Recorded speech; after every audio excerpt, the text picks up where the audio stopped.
Sa Sabado na po ang ika-26 na anibersaryo ng EDSA People Power Revolution.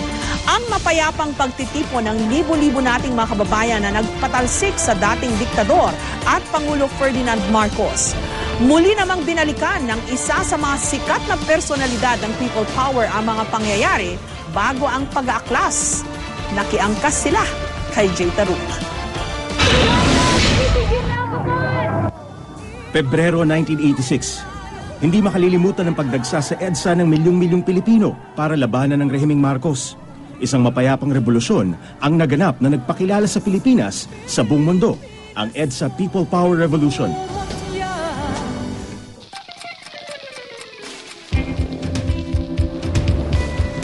Sa isang pambihirang pagkakataon, sakay ng motorsiklo.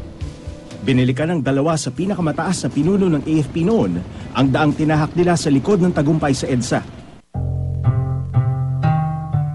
Hindi raw makakalimutan ni Senador Gringo Honasan ang hirap na dinanas nila sa 4 na araw ng pag-aaklas laban sa diktadorya. Yung 4 na araw yun, nawalan ako ng 15 pounds. Yung pinagsama-samang tulog ko, mga 6 na oras sa tension. No? Hindi ako naghubad ng uniforme at ng combat boots. Kahit na natutulog, wala, 4 na araw yun. No? Sakay ng motorsiklo, sinamahan ako ni Senador Gringo Honasan papuntang Camp Aguinaldo. Itong office ko, pero siyempre dyan kami sa main building. Nasa main building kami nag-put up ng defenses. Pero ang defenses namin, all the way to Makati halos. May teams kami ron na spotters para malaman kung mapadating avenues of approach, no? Correct, Kung saan manggagaling yung opposing forces. Ito ang command center niya. Ito ang command center at pinaghati nung una with General Ramos na nasa Krabi naman. Isa pa sa pinaka-prominenteng personalidad sa EDSA si dating Pangulong Fidel V. Ramos. Yan ang laban, ha?